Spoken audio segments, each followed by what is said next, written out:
Amanda, it's good to see you. When we were talking before I hit record, I know that you wear both hats. You have a marketing title, you are a business development person as well. But what I'm hearing from you is that really there's this culture in your firm that encompasses all of that.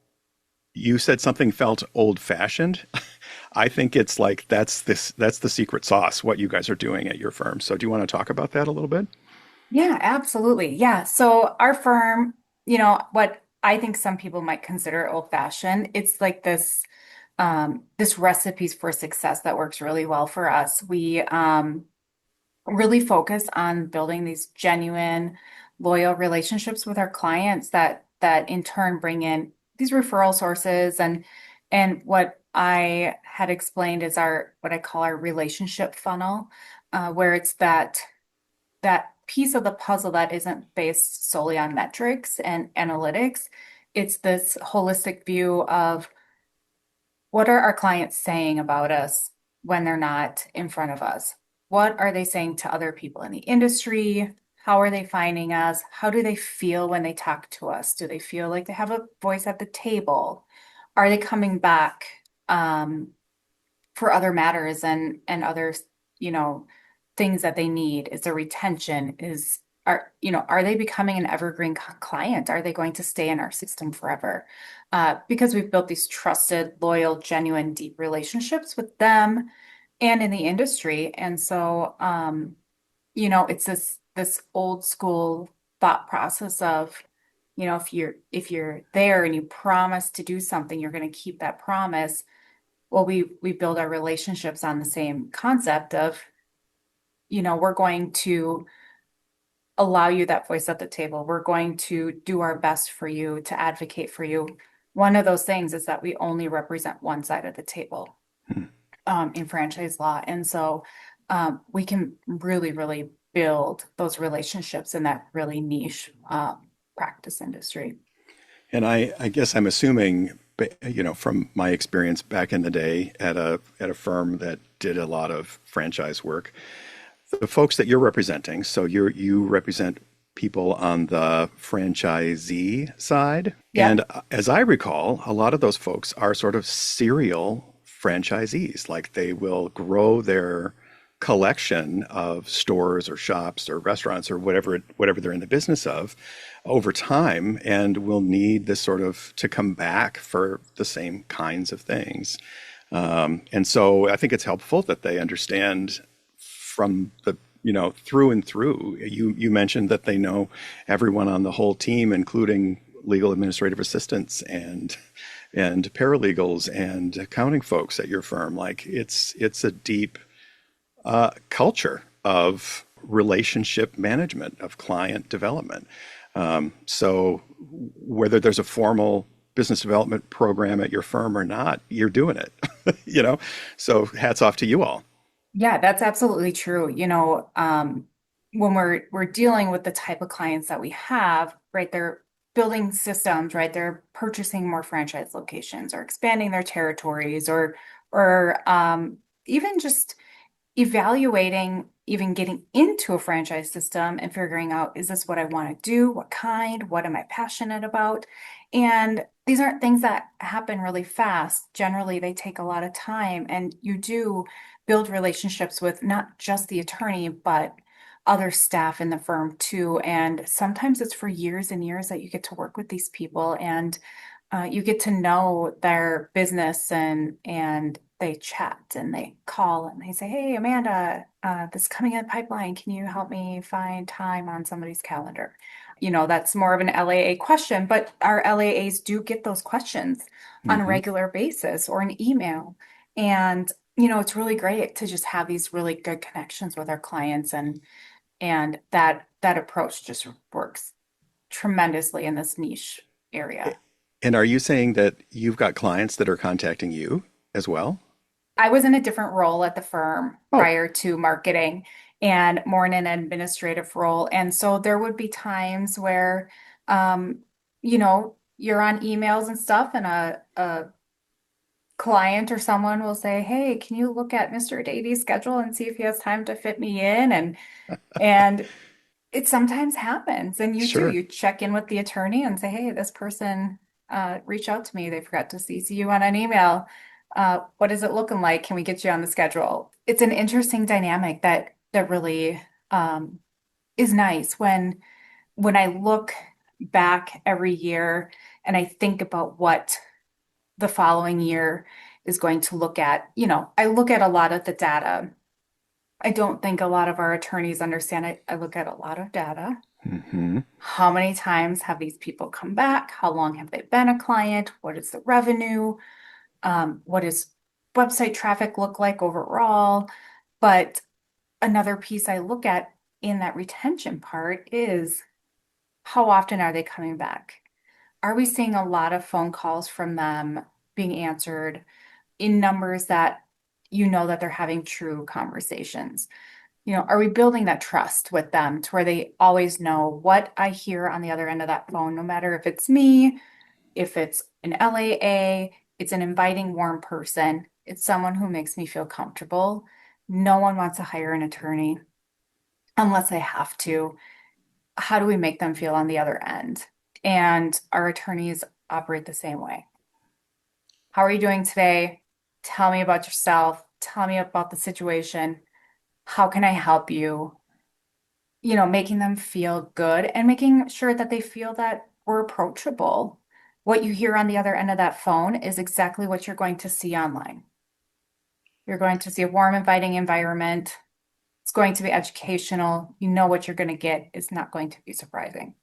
To you, it's interesting that I understand now how you sometimes wind up on the receiving end of outreach from clients. That's a unique opportunity, I would say, for a person in marketing to have clients calling you or contacting you.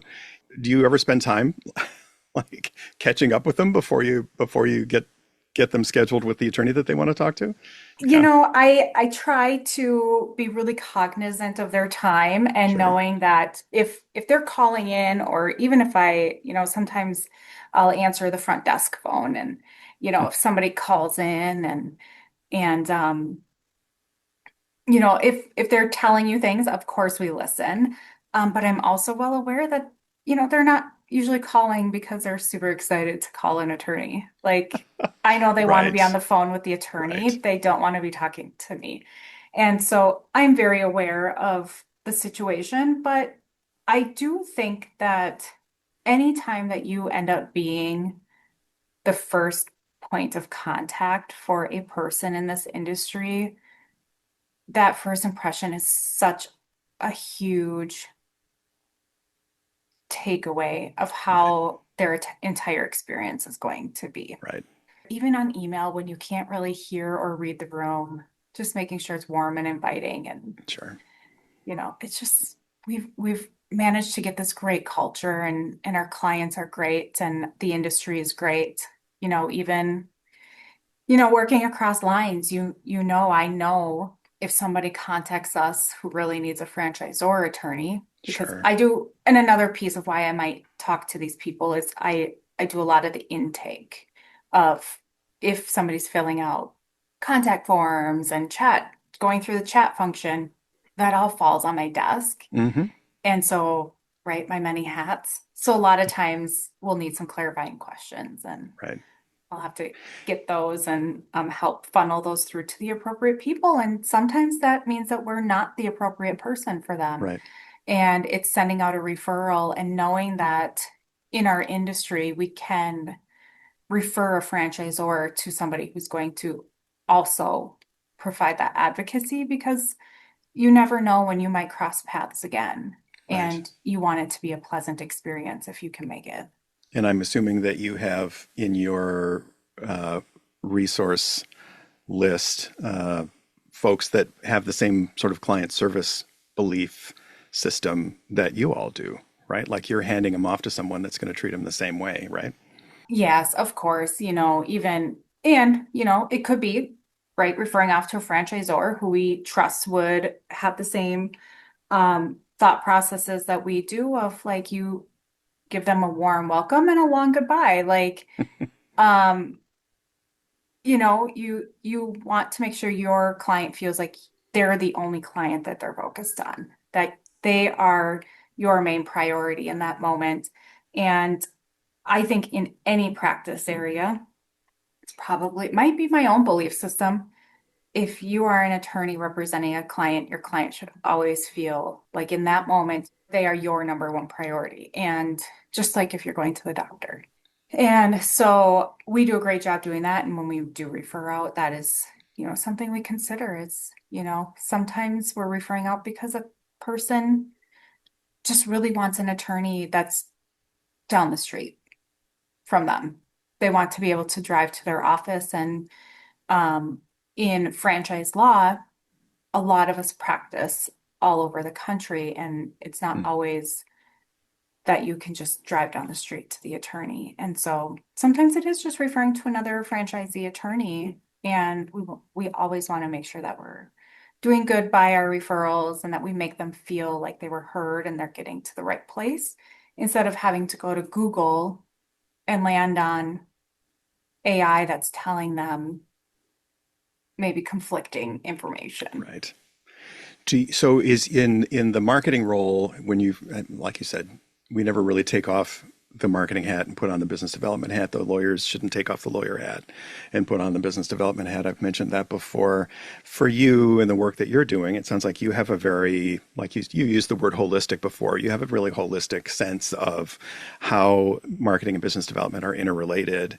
And you just mentioned that you've got clients across the country. So that's got to sort of stretch your marketing approach from being this sort of down the street, hyper local kind of service offering to a much wider net. So how do you balance that out?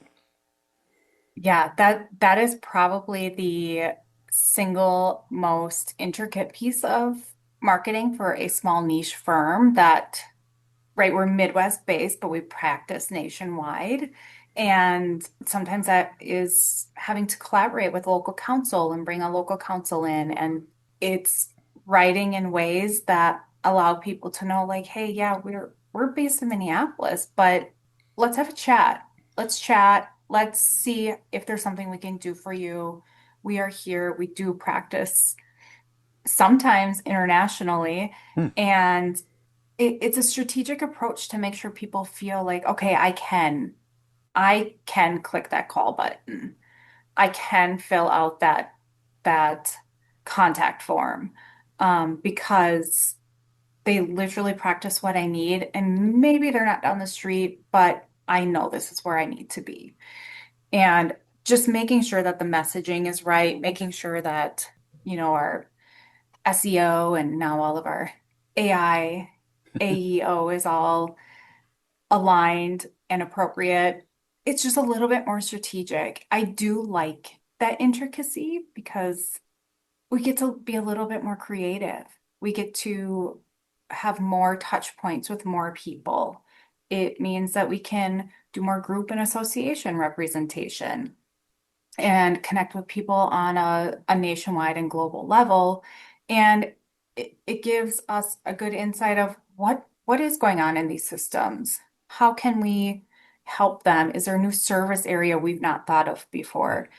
Is there a new industry that's kind of up and coming? Is there things that we need to learn about that we've maybe never thought of before?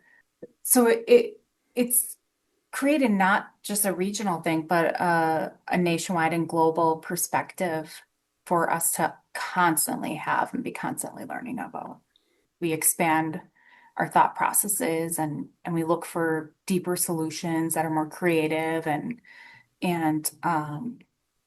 I'm not going to do the same thing in Minnesota that I'm probably going to do in Texas. If I'm doing any marketing for Texas, it's going to be very different. Or we have a Rhode Island office, and a coastal office is very different than a landlocked office. And being able to balance the personalities of not just the clients, but the staff and, you know, people across the aisle and stuff like that. It's pretty intricate, but it is fun. And I think that's one of the best parts of my job is getting all of those different components and figuring out how they align and figuring out how it works best for us and how do I position us in certain areas to do the best work that we can do for clients in all of these different places. It sounds like you've got your finger on lots of metrics, lots of data, lots of ways to measure. Certainly, you seem like you're equipping the lawyers with opportunities in the business development sphere for them to interact with prospective clients and referral sources, really well. And at the very beginning of our conversation, you touched on metrics, on not necessarily pursuing, traditional metrics. I assume that you mean hours and dollars and, profits. You focused more holistically on the client experience and the relationship, which is critical. Do you have the lawyers measuring those steps toward progress in building more relationships, in adding more people to their contact list, et cetera? How do you measure the lawyer's success, and how do the lawyers measure their own success at your firm?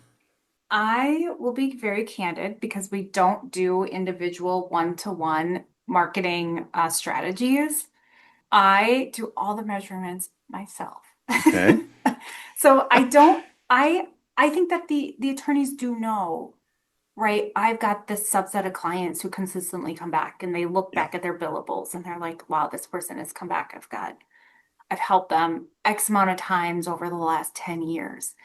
And maybe some of them look at the revenue of that and some of them don't, which is what I pay attention to as well. But I also pay attention to, are these attorneys going on speaking engagements Hmm. for these brands? Are they part of association work?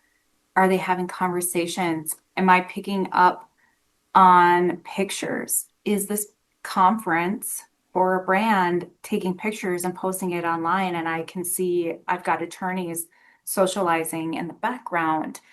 I think I notice it a lot more than they do. It's just ingrained into what I'm doing and how I am approaching marketing here. So I think there's a lot on the back end that they don't see. And that's okay because that means I'm doing my job well when every single year we're consistently growing. The Hmm. volume is higher, the revenue is higher, the new clients coming in is higher. That means I'm doing my job when they don't feel like anything is being pressed. It's just naturally happening. And then the Hmm. things I'm doing on the back end are consistent. And it's not an optics thing, right? We're not just making it look better to the outside world. We're not just putting attorneys in these spaces because it's like, oh, you need to go network at this event and it'll be good for you. They're going into these spaces because they are speaking, they're educating, they are helping people, they're providing a source of thought leadership that maybe this person has been waiting to hear. And so we watch the numbers shift underneath everything. And so for a long time. Like when I started, it was always the numbers, the traffic, the leads, the ROI, the funnels. And over time, those numbers, wherever they were just a proxy. Now we're at I use the numbers as a way to tell the story and how we're building those genuine and loyal relationships, whether it's SEO and rewriting content on the website and how we, you know, center our blog writing, um, or how, we continue the culture of having our attorneys build those genuine relationships. That is a metric that, like a traffic spike, will never be able to amount to. And retention, that we see it the most in our retention when Hmm. we've got clients who've been here for decades. Right. It sounds to me, so we talk in on the business development side about doing things with intent and doing things with authenticity. And it sounds like you are providing the intent impetus for them and the lawyers because of the culture that is established and that you continue to reinforce, they can bring the authenticity, and people do respond to that. That's one of the things. Like that is a key to solid relationships for sure. People can smell when it's inauthentic, right? Like a prospective client can tell when they're being sold rather than when they're being listened to, when they're being heard and understood. So Yeah. hats off to you and Yeah. all of the team at every level, not just the lawyers, but it sounds like you've got really a remarkable collection of folks that are all being BD catalysts Yeah. within the firm. You know, it's We great are stuff. we are a small but mighty team, and being able to ensure what people experience on the phone and online is exactly what they're getting in the room. That's kind of a pillar that I like to provide. It's a self pillar. It's not one that we write down, but it's important.